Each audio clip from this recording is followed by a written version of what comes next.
Colin Munro is now 38 years old and still plying his trade in T20 leagues around the world, following an international career for New Zealand that spanned more than 120 matches.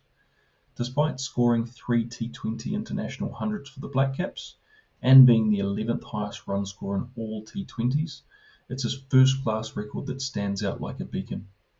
In 48 matches, he made more than 3,600 runs at just over 51.5 runs per dismissal, with 13 hundreds and a whopping strike rate of 98.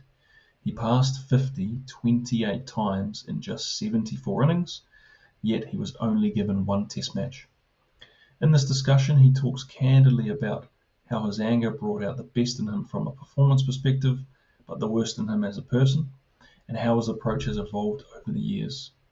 He shares the crazy question a sports psych asked him in a coffee shop in Auckland, why he was so successful in first-class cricket, the advice he got from his captain en route to his maiden first-class 100, the moment he thought he was done with the game, and his training process to get the best out of himself. I began our conversation by asking about his competitive streak. I've always been really competitive and energetic and out there and aggressive and angry. So when I got to New Zealand, it's like, man, if I want to do something here, I've got to prove myself. I come with no CV of anything. I'm only 15. I've only played 1 or 2 years of decent level cricket in South Africa, like with PG Bison and the under 13 stuff before that. But you've got to come and just try and showcase your skills. And I thought at that time it was just being ultra aggressive, trying to, stamp my authority, whether it was bat, ball. If that didn't work, then I would use my mouth, and it got me in trouble a lot. But obviously over the years, you sort of look back and go, I did probably things slightly wrong, but I think at that time that really got my juices flowing when I got in the battle. And I think at that time it made me a better player. There's times if I wasn't, I think I could tell when I wasn't up for the game as much as some other games, because I would be a little bit more quiet, wouldn't chip as much to the batter or the bowler as much as I do sometimes. But I can still remember those days clearly, because I remember coming into we were still under 17s and it was under 19 camp, and Derek, and he goes, "Hey mate, heard all about you, and I've heard that you can teach me every single swear word under the sun." I was like, yeah, I can. But and then that was with Derek, and then obviously after that we obviously played a fair bit of cricket together at Howick and stuff. But the early days, hot-head, angry, but sort of felt that got the best out of me as well. So you look back and you go, I could have done things differently, but at the same time it sort of made me and shaped me into probably a better person and a better cricketer later on in my career. So that natural aggression came out most comfortably with the ball, and certainly, I'd agree from what I'd seen of you at the time. I mean, it was hard to get the ball out of your hand because you just love competing in the middle, right? But as a batsman, it's obviously more difficult to be that aggressive, right? So how do you sort of manage that from balls in your hand, you're able to sledge, it's sort of part of the game, right? But when the shoe's on the other foot, you're the batsman. How did you manage getting yourself up for the contest in those days? Well, I think back then there was always a bit of chipping around anyway. And then because I'd said so much on the field as a bowler, like especially if we bowled first, I'd said pretty much anything to every single player, whether it was a bowler or whether it was, and if I didn't speak to the bowler, word would have got round saying, "Oh, that Munro guy's been spraying me," da, da, da. And then when I walked on, it was just mayhem. Like, you get 3 or 4 guys around the bat while I'm asking for middle, and they spraying me, and then it's like, okay, well, I'm in a fight here. I'm gonna try and show them what I can do. And sometimes you get 2 hours and play a silly shot, but 9 times out of 10, it's like, okay, I'm not going to get out to the sky. I'm going to knuckle down and actually play my game and make sure that I stay here and piss them off even more. Was there an age where the penny dropped with you in terms of realizing that that type of approach got you up for the occasion, in terms of, like, there must have been some younger years where maybe you weren't quite as up for it, and your performances suffered? Yeah, I reckon it was the first time I spoke to a sports psych, but at Auckland, like playing for Auckland under Strangy, because obviously being really angry and foul mouthed and getting angry and getting cited a lot. Strangy was like, "Mate, we need to sort that out, because we're going to miss you for games, and that's not good for the team, and it's not good for you personally."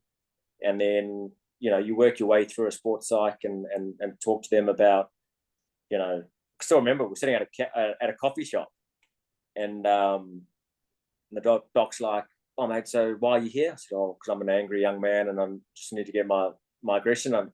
And there was a lady, I still remember like yesterday, there was a lady with a daughter at this cafe. She's in school uniform, so she's 14 to 15. And then there was an elderly couple right next to us, and small Mount Eden cafe, so the tables are right next to each other. And he's like, "Okay, well, mate, let's just talk about your home life. Like, are you married?" I said, "No, I got a girlfriend, long time girlfriend." And he just straight up goes, "Do you beat her?" And I'm going, no, I'm not that angry like this. It's only on the sports field. Like, I do have a short temper, but I'm not physical. I've always been like, I'm the first. I'll chip away, and then I'm the first to run when things get physical. Like, even now, if there's for mates getting jumped at a bar, I'm like, "Mate, you're on your own. I'm not getting physical. I'm out, mate."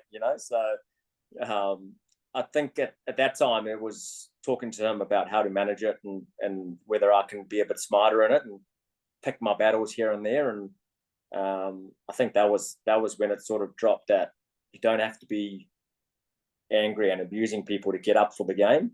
You've got to, pick and choose and what actually really gets you out of bed in the morning to play the game. And it took me a long time, even from, that was what, age of 22, maybe 23, to get to probably having kids at 26, 7, to actually go, well, I can't behave like that anymore because I've got a young family now. And obviously Tereya's been with me since I was 17. So she could, and it's not great for her sitting at a ground and everyone's talking about, "Oh, that guy's carrying on like a pork chop." And so, when you have kids, you've got to pull your head in a little bit and try and show them the right way. And even coaching Connor now, he'll come off and be angry with himself and drop his gloves and bat. And I'm like, "Mate, no, put it away nicely. And we do this, we do that." And Tereya's like, "How does that taste coming out of your mouth, mate?" Like, you didn't learn that until you're about 27, 28. And even now I throw the odd glove and stuff. But yeah, I think it was around that 21, probably 22, 23, where knowing there's a certain arousal level that you need to get to in order for me to perform at my best. And so how do you go about that these days? Oh, mate, I try and stay way out of any battles now. I think I'm old enough now that I know what works for me, and it's definitely not. I think my whole process has changed from when I was younger to how I am now. It's I just also think franchise cricket's so small, and if you're carrying on like a pork chop, and and T20 cricket, you don't get time to sledge. The game's so fast, you're literally in and out. I think if I was still a bowler, I'd still have a bit of a word to say. I reckon if I was still bowling and really competitive. But when I get thrown the ball now, it's one over, or you're trying to fill in a gap here and there, so you're just trying to get in and out of the over, so you don't really get time to sledge, and you're not really going to be 110 km an hour bowler spraying the batter. But so for me now, it's literally just trying to stay in my own little bubble, enjoy the game. There's even times now I play so many games where you just look around and enjoy being in the middle with a good crowd and saying, this is really cool. It's not going to last forever. I'm getting a bit older, so you're trying to just embrace those moments as much as you can now, and look around and go, you're pretty lucky to have done this for so many years, and just hopefully it can continue for a couple of more, and just keep enjoying it. And you're not going to enjoy it when you're spraying people or you're getting fined a couple of thousand here and there, and you're just wasting your money doing that. But yeah, I think for me now, it's just about trying to, I just try and stay as level as I can, whether I'm batting or bowling. The odd time, the old munners comes out. You ask anyone in the changing room, especially if I throw my wicket away after a good start, I'll sit down and I won't break anything, but I'll put my stuff down and I'll abuse myself for a good 5 minutes, and it's loud but every now and again, I think I need to do that. If I carry on and keeping it in, it comes out eventually. And it used to be in every, what it was like when I came in. It was always throwing shit around and doing stuff and not being, a good, like even a good teammate, because you look around and somebody's putting their pads on and I'll throw a bat next to them, and it's not a great look. So yeah, at the moment now, for me, it's trying to stay as level as I can and keep my emotions intact. And like I'm still human. I still make errors and make mistakes, but I'm a far level player now than I was back then. Look, I've got to admit, mate, I'm in the same boat. You'd think at 38, nearly 39 years of age now, when I get out or where I get a bad decision, I'd be able to handle it, mate. But I got a level one this year, actually, my very first level one, Colin. You'd be proud to hear. Did you? Well done. Welcome to the club.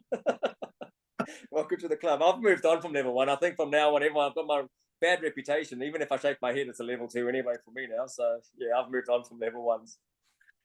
Yeah. Oh, Yeah, we've classic. we've got a very young club team, and 16, 17, 18-year-olds. It's really similar to when we were playing for Howard Packers, just coming in as teenagers, real similar to that sort of dynamic of team, except now I'm one of the older guys, and the other guys are the very impressionable ones. And even then, when I'm meant to be setting the example, I'm still getting Yeah. lost in my emotions when I get out, mate. So could probably But take. I also think if it's not all the time, it actually shows you still care, whether you are playing club cricket, whether you're playing a random little T10 tournament somewhere, or you're playing in the Big Bash in a final or whatever. It still shows people around you that you care. If it's an every single innings occurrence, it's like, okay, he's carrying on. But if it's one blow up a tournament, or one blow up every 2 or 3 tournaments, it just shows people around you that I think that you still care and you still want to be really good and competitive. The last thing I want to do now is just walk off after playing a crap shot and just be like, oh well, that's the way I play, and just carry. I still take real accountability on trying to be as good as I can be, even getting later on in my career.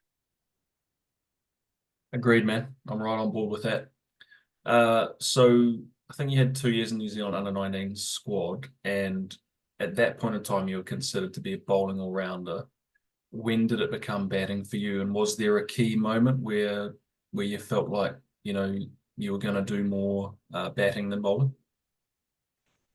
Well, I always believed that I was a genuine all-rounder, and I thought I could always be batting at slightly higher. Even playing at Howick, I bowl first change and bat down to number 8. And I think my batting took a huge, from the age of, I think, 17, 18, and playing Premier Cricket at Howick, my batting took a big dive, because you're batting at 8, you start thinking mentally you're not a batter, you're not there to score the run, so you just go out and play willy-nilly. I think it was the first time when I moved clubs and went to Papatoa, and they gave me the chance to bat at number 3 and 4. And it was like, well, mate, you made the move to come here. You got to score the runs. It's you, Singy, or Matt Horn. One of you guys have to come off. And, I scored the bulk of my runs there. And then from then, it was like, I think I can, be a genuine all-rounder. And then I think when the penny dropped was the first class 100 I scored in Dunedin, when I think it was luck of the draw. It was my first year playing for Auckland, when the year that I came back from West Torrens. So it was even before, way after even under 19 days, where I actually believed, like, man, I could maybe play as a batter and bowl a few overs. But it was that game down in Dunedin when I think I went in at like 55 for 5 with Hoppy, and Hoppy's like this nuggety guy, just like, mate, money, it's doing plenty. We're facing Max Skimming on a green top, and Waggy's coming in, and when Waggy still swung the ball, and it was doing a fair bit, and then you would give you a bit of a chirp, and I'd get up for the battle, and then you'd bounce me, and then I ended up just playing my shots. And Hoppy's like, man, what are you doing? Now you just run down your 5th ball. I said, mate, if I stay there and try and bat like this, I'm going to just nick out. And then ended up getting my first class 100 there. And then from then I was like, oh, well, I think, obviously on a difficult surface, I think I can make a go of this. And literally the following year, got contracted, scored plenty, and then I was in the black cap. So it just happened really, really quickly for me. And, I was talking to Josh De Silva the other day, and I said, and there was one of the local coaches here, and I said, cricket's a lot about luck too. It's like when you score your runs, it's not just if you score runs, because if the Black Caps were super strong at that time, remember that was when new captain, and there was a whole huge swing in New Zealand cricket when I came into that team. If it was probably still the old coach, I probably might not have got a crack, even maybe a bit later on after weighted runs and stuff. But at that time, I probably wouldn't have had a crack.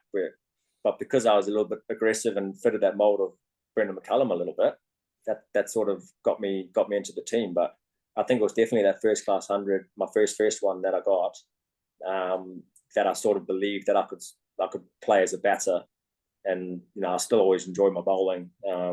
but that became a second strength, even in 4-day cricket. It's like fourth seamer, holding end, and then the other boys or the big boys can come on and try and whack it from the top. So I'm interested in the dilemma, I guess, you faced, I think, and this is certainly from my perspective playing with you. When we were coming through, there wasn't always, support for guys who played shots, right? It was more about, how can you manage risk, and also in a more balanced way than maybe we see today, right? So how did you sort of navigate through challenging times from, a coaching perspective when you're given advice like, maybe curb that natural instinct a little bit longer? How did you manage that through those sort of formative years, 18 to 22, before you got that 100? I think it was a little bit easier for me because at the time I was sort of batting 7 and 8 as well. So it wasn't as though like I had a lot of responsibility on my shoulders, to be honest. It's, you're not batting at 4, 5 or 3, and you're trying to need the batter in the team to score runs for the team all the time. So, it's at that 7 and 8, you are going to try and go and finish off, and you're not always going to be the finished product. But I just think with Dipak Patel was always quite an old school coach, but he was always telling me, you always got to look to score. Just look to score, because he knew that if I was facing dots, then I'm going to throw it away. But if you're rotating strike at the same time, the odd boundary, then all of a sudden you look up and you had a 100 strike rate, or back in the day it was like sort of 70 or 80 when you're under 19s, or so you're not going to be put under pressure. So when you come into the crease, just be nice and busy and make sure that you're rotating the strike and getting the other batter on strike if you're batting with a set batter. And I don't think I was overly coached when I was young, to be honest, which I think was looking back is probably ideal, because you see so many coaches now probably over coaching people.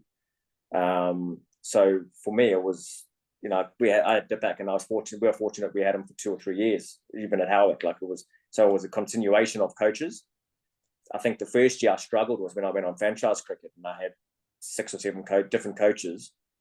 I stood with my feet a metre apart, my hands below my knees, and they were like, "Oh, you can't stand like that. You can't do this, bounce and all this and stuff." Well, I've had a career already. Why are you trying to change me? And I am quite stubborn. So over the years, it's sort of changed. Just the older you got, the more playing on bouncier wickets. Now I'm sort of in a bit more of a neutral position. But yeah, I think back in the day, I actually wasn't overly coached. So it's not really one like a comment from coaches where I've had to curb my aggression. And then obviously when I got into the Black Caps, it was like be ultra aggressive. If you get out blocking, we're going to spray you. If you don't, if you get out slogging the second ball and it goes up, that's the way we want you to play. So I was just given that freedom to go out and play that way. That's brilliant, as you say. It's incredibly fortunate that you've played at the time you have to get that support, because certain other eras, as you're referring to, it probably wouldn't have been appreciated quite as much. So I'm intrigued then, from that moment you scored your maiden first class 100, you did it playing positively. You even had your teammate, and was Hoppy captain then? Hoppy was captain, yeah. So you had your captain at the other end saying, curb this, stroke play. When did you, was it that moment and the way you played in that innings, did that convince you that way to play had to be the way you play? Yeah, 100%. I think, and even the more trickier the surface got, the more aggressive I was. If it was a flat one at Eden Park or McLean Park, or it was Nelson Park or whatever it was, then you can sort of go, all right, I'm not going to throw this one away.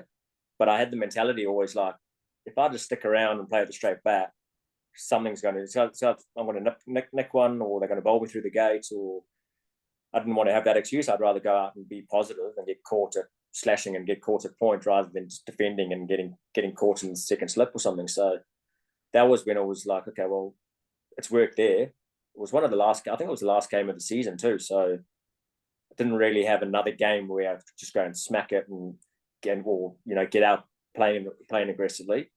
And then, just over that winter, just talking with Hoppy and some senior players, it's like, that's the way that I want to play. And Hoppy's like, mate, do it, because at the end of the day, it's your career. You've got to do what you need to do.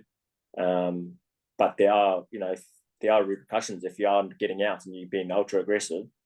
And there's some same methodology about the way you're going about and getting out, then there's going to be consequences, and that could be getting dropped. But just fortunate enough to have had some support around me. Like you said, sometimes a lot of players don't get that support, and when you look back, there are a lot more people that probably supported me than not. So it was quite good to be in that space. Well, we're averaging 50 plus in first class cricket, man. I mean, it's pretty hard to drop someone when you're doing that. You're obviously doing it consistently enough, and when you got in, you're making big scores at a good clip. So, I'm also interested in, talking through those big innings, the big double hundred you got when you, I think, broke the world record for a number of sixes, I think it was. Yeah. Were those days where you started out just, bringing that positive approach, but then you just found a rhythm and then you just were away? Yeah, it was. I look back on that season where I think I went 300s and then that double hundred, and it was like, I'm not missing the middle of the bat. It was just free. Like, it was actually, looking back, it probably sounds big headed, but it was that time where I just could hardly miss the middle of the bat. I remember going in at number 4 or 5. I was batting with Colin Munro, and he was struggling a little bit. And then my third ball, I'd run down to Doug Bracewell and hit him over square leg. And I remember that was the last ball of the over. He's like, "That's why you Auckland Cowboys don't win anything, because you guys just slog and you this and that." And he's like, "Okay." Boom. And then I just kept going. Tickner was on debut. Probably should have got out for about, I think I was like 47. Ran down at him, bounced me, and then obviously Kruger's 4'3". So he missed the catch. He just hit his gloves and went over him. But then it was that day was just freakish. It was one of those days where everything just hit the middle of the bat, or if I didn't quite get it, it was in the gap. So a lot of luck when you play that way as well. So that was a special day, and I try and look. Obviously, I've watched a couple of the highlights or the sixes of those, but it was a day that's quite blurry because you're so in the zone that you just don't actually remember what you're doing. And looking back on some of the footage, it's like you're doing some weird things on the other end. And I think that was funny. Like, there was that season where if I played a rash shot and got away with it, I would walk off to the edge of the block and then circle my bat like round it. And then Hoppy, like, I didn't even think about doing it, but Hoppy was like, "Mate, you're not doing that." And then it's like, okay, I'll bring myself back. And then that became like a little bit of a routine for me. Don't always do it. I do it now, every now and again, when I sort of like think about it, or I'm feeling a little bit anxious or pressure. Like, I'll go back to that sort of routine. But just playing that role. It was number 7. The ball's not really moving too much, and there's no fielders in front of square, so you can hit cover and mid wicket and run down, because you know what they're going to bowl 9 times out of 10. It's top of off stump, and that was how I wanted to go about it, and fortunate enough to be pretty successful. So I think you're in the top 5 or 10 first class batsmen in terms of average in New Zealand. So it sets you in pretty rarefied air. Was it, in your mind, that consistent approach to being positive you think that maybe does set you apart from others? Yeah, I'd say so, because I didn't try and change it, even if it didn't work for a few games. It was like, this has worked for a little while now, so I'm gonna go with it. And if I wanted to play, or because when I was there was probably a little period where I tried to bat as a proper batsman, because I was told that I wouldn't be able to do that at test level. So I was like, what do you want me to do? Still score 200 but face 250 or 300 balls rather than, run a ball? So you sort of try and tinker that a little bit, especially in my like mid to late 20s, when I was still playing some 4-day stuff. And it just didn't work. And I just didn't enjoy playing that way. I think that's the biggest, if you enjoy grinding, there's players that do enjoy that, like grinding, leaving balls, whereas I wanted to have the ball, be busy, try and score runs. I just think that's the way I enjoy playing my cricket. Brilliant, man. If we move on now to New Zealand career, what are your sort of key memories of that, and how you came into the side, and obviously had some great success in T20s in particular?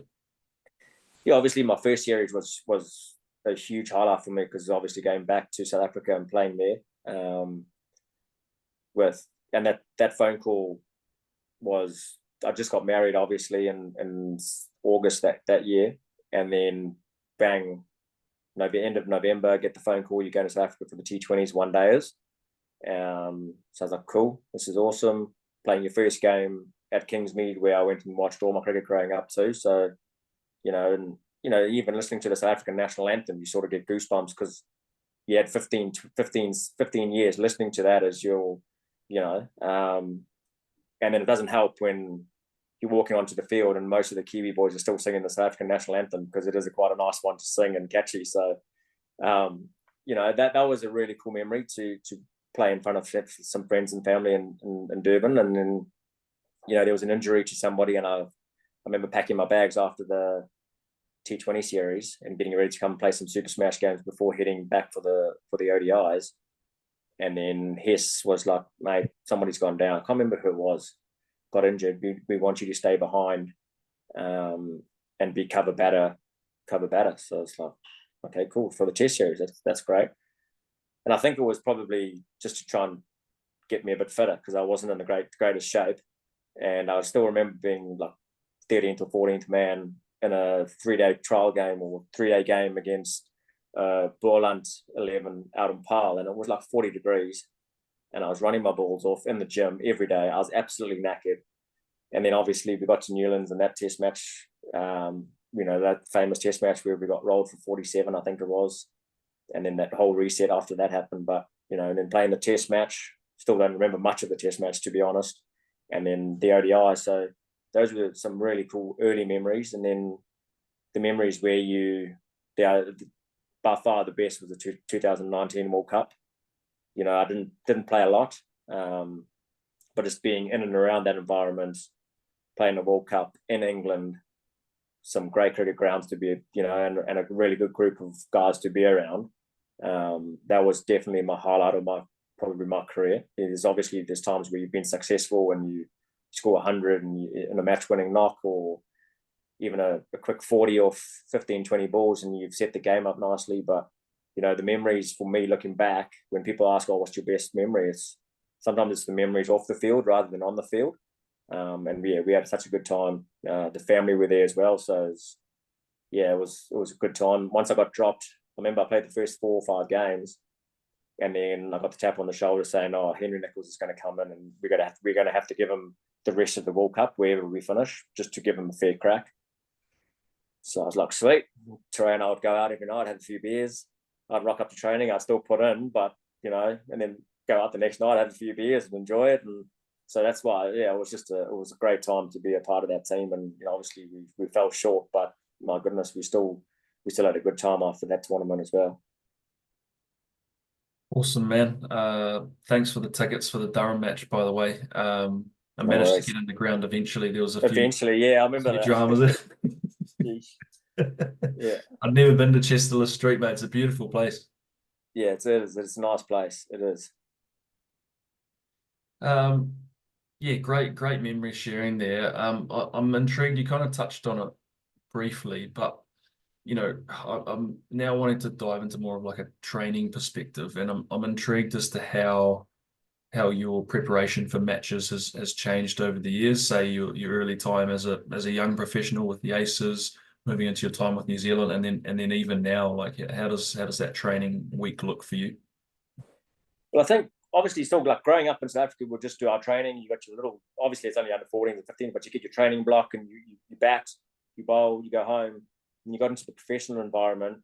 I started out doing that, and then I saw Hopkins, Tim McIntosh, Rob Nicol, all those sorts of guys hitting balls for ages and hours, and you go, geez, man, is that something that I need to do? And it's like, and then I didn't end up playing a lot with them, and then I went on a bit later on, came back into the Auckland stuff after some club cricket, and then did things sort of my way a little bit more in terms of some trainings, and just face bowlers in the nets, and make sure that I was, whether it was a good net or a bad net, that's my time. No any extras, I'm done.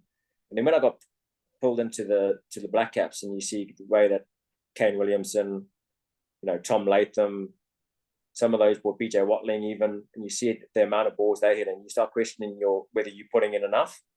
And then I think I went through a stage of maybe hitting too many balls, and that's not me. It's like if I face 60 balls in a one day, I'm going to score some runs. If I face 20 balls and 30 balls in a T20, I'm going to be in a good position. So my training's definitely changed massively over the time. And I've got a nice little formula that I work with now, especially in competition.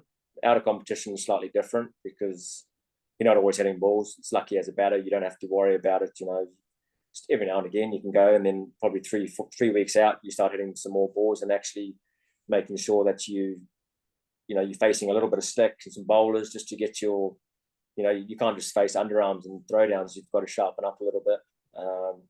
I still don't like facing the flick as much. I just don't feel like you get into good positions. Not that I move my feet too much, but even weight transfer, because you always think someone's going to just let one go. It's going to be short and in a confined space. Whereas, even talking to Polly today at training, he was saying like how his training's changed, where he just likes to face people throwing, whether it's quick throws or whether it's slow overarms. At least you're getting a visual cue of it.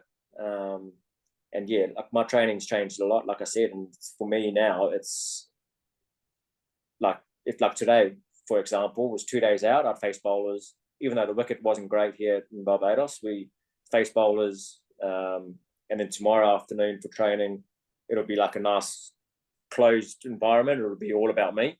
And I'll just face slow, making sure that I'm hitting the middle of the bat, whether I have to even go to the side net and face some underarms on the full and hit it in the middle, have a couple of big swings on the full, and then just walk away feeling really confident about my game. And that's my preparation done. And then that allows me to come to a game, and it just eliminates, you still get a little bit anxious and things about performance and, a bit of nerves. If you don't have those nerves, I think that's time to sort of give the game up a little bit, because to me, it shows that maybe the meaning's not there anymore. So I still get a little bit nervous and anxious about performance, but it's not as much as thinking, oh shit, I haven't prepared well enough. So check the preparation off the day before, and you have a couple of hits in the middle before the game, done and dusted, and then you go out and just, you can believe in your process because you've done all the work beforehand.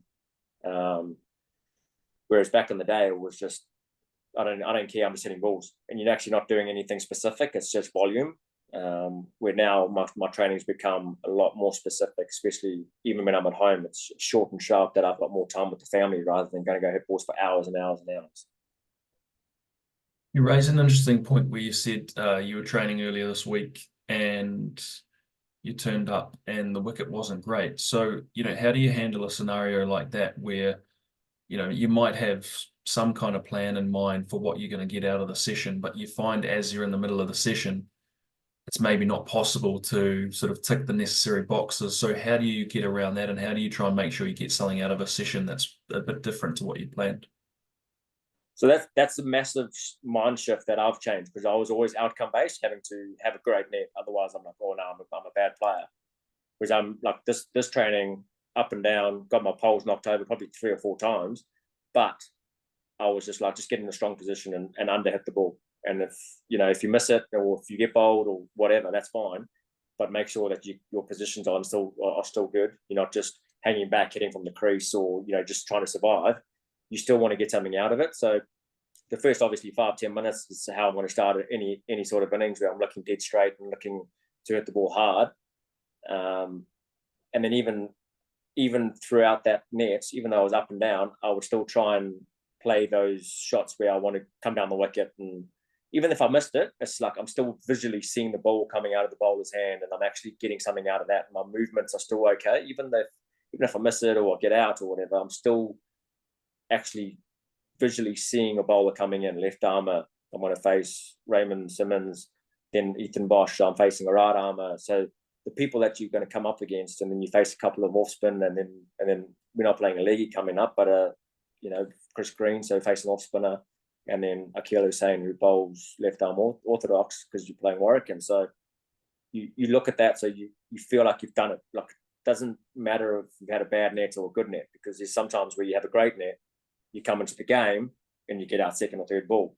Whereas if you've had a shitty net, it shouldn't be just because of the outcome. You should think about your process on what you want to get out of that net. And for me, it's just about putting myself, I don't face bowlers mainly. it's only if I'm two days out. We haven't had much time for training. So I said to Gibbo, the coach, I said, mate, I've got to put myself a little bit under pressure here. It's not something that I always do, but I want to face bowlers today and just, even if it's for 5 or 10 minutes, I know you're giving me 30-minute window here, but I just want to see the ball coming out of the hand, make sure that I can get a couple out of the middle, and then, I can shift off. If I get out, it's not the end of the world. So I'm not based on the outcome. I'm more the process, my little process there.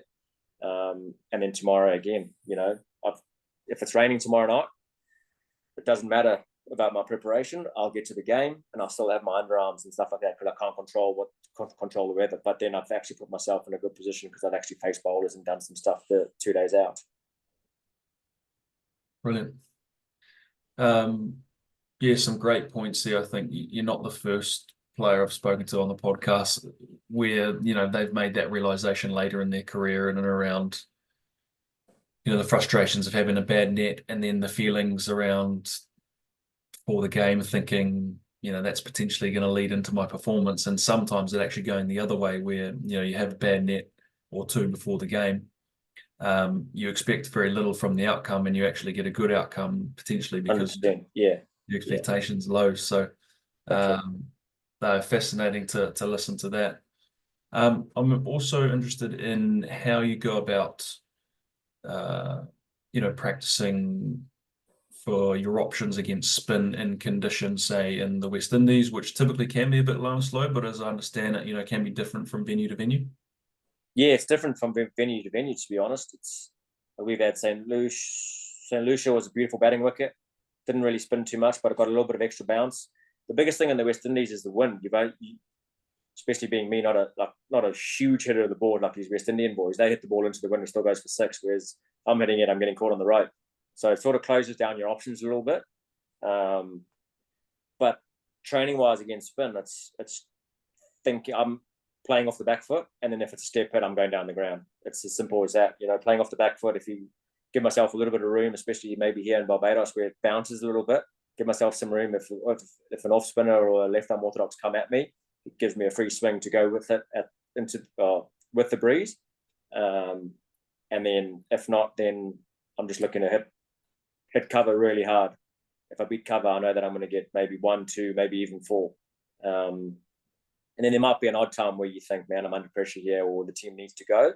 Then you can sort of maybe pull out a reverse sweep, put him under pressure, maybe run down to somebody and try and hit him over his head. But as long as those percentages are in your favor, or you're doing what the team needs at that time, whether you need to accelerate the run rate or not. So, I think, I face a lot of spin, obviously, through the tournament rather than the seamers. But that's just trying to make sure that my options, for me, is sort of over cover, reverse sweep, which I don't train too much because get hit in the head a lot, or you bloody get hits on the elbow or whatever. So that sort of shot comes naturally and instinctively. But just looking dead straight, and then if it is ragging, then that's when you can get back, use the depth of the crease, and actually hit both sides of the wicket. So just interested now, when you are training and you're facing bowlers, which you say is not that often, but when you are you yourself setting a field for the bowler in your own mind, or are you asking the bowler to set a field for you? Bowlers will tell me, and then I will just play on instinct. So there'll be some times where, like it's happened this CPL, where they got deep backward square and long on, and I'll still hit it down long on. And then they'll walk off and they go, did you not see him? I'm like, yeah, of course I saw him, but it's instinctive. Like it was a slow ball on the length, and I just tried to whack it, thinking that I could clear the rope, and I got caught. Slog sweep to Shakib, got caught straight to the man, bang. If he 3 meters in front of square, it probably would have gone for 4. So that's just instinctive. So to me, I don't really care where the fielders are. It's where the ball needs to be hit. The odd time, if they got 2 men back on the bound, like say cow corner and deep square, I know they're coming into my hip or they're coming into my heel. So I'll give myself some room to try and slash through the offside. And then if it's on my hip, then I'll just try and hit it for 1, because especially into a big breeze. So there are some sort of like little cat and mouse games that happen, but in terms of training, I'm just trying to hit the ball where I think the ball needs to go. Makes sense, man. I think that that instinctive approach is one that certainly the young players that I'm working with find a real challenge to get right, because you're always you make the odd mistake when you've played instinctively and you start thinking, should I be better than that in terms of, taking on a different option? How have you sort of managed that process? I just asked myself one question: was it a execution error or mental error? So in T20 cricket specifically, you're probably going to get out. Well, I'd hope so. Maybe 90% of the time, execution rather than a mental error, because you can always get a couple of ones, try and manipulate the strike, and then get down the other end. It gives you some time to think about your game, and then absorb a little bit of pressure, and then put it back on them. So, and when you're trying to put the pressure back on them, it's not a mental error. It's probably more execution. So for me, it's walking off. By the time I've left the ground, or before going onto field, I've already compartmentalized in my brain, sort of thing. Like, was it a mental or execution? And for me, 9 times out of 10, if it's execution, I can live with it and just try and work on that a little bit more. So if I am getting caught long on 4 times in a tournament, then I've got to work on that. If I'm getting caught deep square in the power play to a left arm orthodox, I've got to look at maybe opening my front leg a little bit more and hitting him to sort of cow corner, like a slog sweep rather than a conventional sweep. So it's just making sure that I ask myself those 2 questions. And then if it's a mental error, that's when I'll be a little bit upset, because I think, mentally that I'm in a good headspace throughout this tournament, that I don't have to go about my work, if that makes sense. I just want to watch the ball, hit it. If I hit the ball in the middle of the bat, it's going to go to the boundary or over the boundary. So for me, it's more mental, like I said, and execution. And if it's execution, you can live with it and just train a little bit harder so you don't make those mistakes again. You mentioned there being in a good headspace this tournament. If that's not the case, and in other tournaments potentially where you haven't, had the run of scores, how have you gone about trying to manage your training or manage your mental game to try and find a way back to that good spot, good place? I've got better now. I think I always wanted to try and prove a point to people, especially if you go to a new team and they don't, like, obviously they know you've come with a bit of a reputation or you get selected because you're a good player. But when you go to a new environment, I think everybody wants to show that they're good enough still. Like, even at the back end of your career or wherever you may be, you still want to try and show them that you belong there. So I used to put heaps of pressure on myself to do that. And then now I tend to just, if I'm having a bad tournament, probably bat less, because I don't want to, because I'm probably doing something slightly wrong, then I don't want to go to training and do those same mistakes, if that makes sense. It's like, if I'm batting well, I'll probably hit a little bit more balls to reinstate what I'm doing. If I'm not batting that well, I'll actually take a step back and go, I'm going to take this optional training and I'm going to take it off. I'm going to just work on, staying more motivated on doing outside things like going and play golf or go chill with the family at the beach or whatever if they're here. Whereas back in the day, it was like, no, I'm just going to go and work on this because I'm not in a great headspace because I'm not hitting the ball well. But the mental side of things, it's a weird one, because you can be where I'm at, say, in this tournament, but then having 2 or 3 low scores, even then you start doubting yourself a little bit. And that, like you said earlier about expectation, because I started the tournament so well, I'm like, oh, maybe I can score 450, 500 runs. And then that expectation, and then you don't quite get there, or you're not on that journey to get there, then you're like, oh, shit. And I said to Trey the other night, I said, I'll probably just put a little bit of too much, or the expectation slightly higher. Whereas when I got here, I was like, oh, I'm coming to the Caribbean. And if I scored 300 runs, or not that I put those things out there, but it's like, if I average 25, 30 at the end of the tournament at a strike rate of 130, 140, it's probably pretty good in the Caribbean, and then obviously started off really well. And then the last few games haven't been great, but, I think it's because I'm expecting to score more runs in that. The bowlers are allowed to bowl well, or I'm allowed to play a bad shot. So, being a little bit more, I think, caring to yourself, whereas back in the day, I would have just sprayed myself and then shit, and then you can get down. Obviously they talk about, negative thoughts is 7 or 10 times more, powerful than a positive thought. And you know, my missus always says that I'm a negative person, so I've got to try and be a little bit more positive when I can be. And you're obviously lucky that I've started this tournament pretty well. It was special, man. What are your memories of that day? Well, watching up the interview a little bit, because obviously I've had the first interview before the first game. It was before warm-ups, and they're like, oh, what do you want to, you know, good to be back in Trinidad. And I said, yeah, it is. Obviously, I've got a point to prove. The management didn't really believe in me. That's why they let me go for a couple of years. And then now I've come back, and, you know, I've got a point to prove to show them that I can actually still play the game. And then I went to manage straight away afterwards. Like, oh, I think, mate, I think I threw the management under the bus there. I didn't mean it to come out that way. I just meant that, you know, I was gutted to get let go because I really enjoyed this environment and I've played some really good cricket here. And then to get to 100, I remember being in the 80s and I was like, if I can just get to 100, it's going to be epic. And then I kept thinking, don't look too far ahead, just play the ball, hit the ball where it needs to go.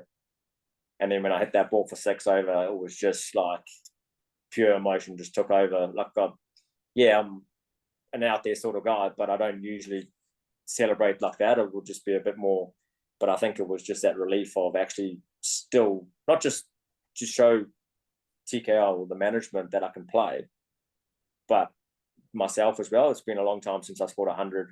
I've had a couple of 90s, you know, and you don't always think, oh, maybe I could score another 100 because you are getting a little bit older, and the amount of games that we've played is getting shorter and shorter every single tournament I play. But you know, to score 100 in a T20 game is special, and you know, it was a great day. And special to have Teray there too, man. Yeah, it was epic. Obviously, she's been with me since day one, and we've sort of like ride the journey together. You know, it's always finish the text, love you to the moon, me and you against the world, boom, and that's our thing. So, you know, she's been on the journey, and whatever I do is because of her, really. Special relationship, mate. There can't be too many professional cricketers out there that are still going with someone for that long. It's pretty unique, man. Yeah, no, it's good. I think it's slightly easier though because she's gone through the whole journey with me. I think if you're a professional cricketer and you've been a professional cricketer for 5 or 10 years, and then you get a girlfriend or a wife, and then you obviously get engaged and get married or whatever. But even some of the guys that have been on the circuit for a while, and their girlfriends are away, or you know, it takes a special girl to make, you know, to one, you're on the road all the time. You don't get together to spend half the year with your partner. You want to spend as much time as you can, and it's a lot easier when you're younger and you don't have kids because they can just fly in and out and do what they want to do. But I think once you've had kids now and she's at home and she's doing all the hard work, I'm living the dream, you know, like I'm sitting here in Barbados looking at a beautiful beach, nice pool, and she's at home dropping kids, still working, doing all the stuff at home, and she doesn't expect for much. One of a kind, mate, that's for sure. Look, I just want to change tack slightly. A lot of the young players that I'm working with, you know, there are times they're going through that are pretty tough for them in terms of, you know, expectations are higher than what they're producing, and you know, there gets to the point some stage in the road for them where they think, am I better just giving the game away? So I'm interested in whether that's, you know, you've ever had those feelings at any point in your career, and how you've gone about sort of getting back on track to playing your best cricket. Yeah, definitely. I think I had those thoughts in 2018 after the PSL. I got picked up at Platinum, top bracket, and the same thing, expectations. I thought I was going to go there, or expected to go and score 500 runs and win every game for the team, and didn't happen. I had a really bad tournament, and I got back home and I said to Trey, I said, I'm done. Like, this is like 7 years ago now. I'm done. Need to look at plan B because I'm just mentally cooked and I'm not good enough. And we obviously went to go see Aaron Walsh, and he, you know, the old word that he came up with, well, not all the phrases like cricket doesn't define who you are. You know, just find a reason why you play the game. What is it? You know, is it to play with your mates? Is it for money? Is it, you know, because everyone's got different motivations. And then I was like, well, money was on the top of the list. There was no love for the game anymore. It was just money and money. Like, you want to make as much money as you can. Whereas talking to Brendan McCullum, he's like, mate, do yourself a favour, go to your club, go down to your local club and just immerse yourself in the club and just go and bat in the nets, get sprayed by all the boys if they get you out, and just like, just get around your mates and just go and play the reason why you started playing the game.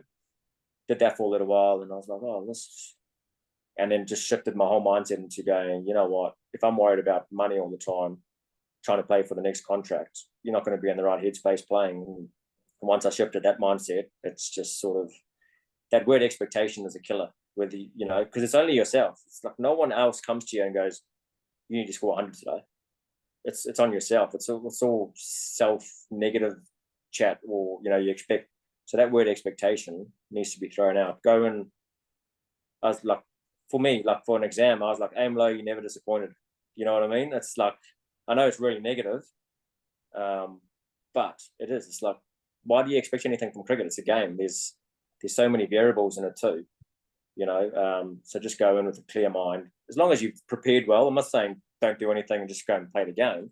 As long as you've done your preparation and you enjoy that side of things, and that should be the love, like literally, boom, you're enjoying the process of getting better, and then go and play the game, and you're nice and free when you're playing. If you're not free, you're cooked. You have to be free, no expectations, guard, see the ball, hit ball, where the ball needs to go. And I'm telling you, if you stick to it for long enough, you'll come out the other end, whether you're a second grader wanting to get to first grade, or whether you're a first grader wanting to get to the next level.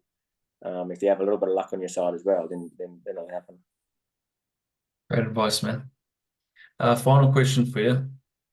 What innings are you most proud of and why? Most proud of? I think my 100 in India.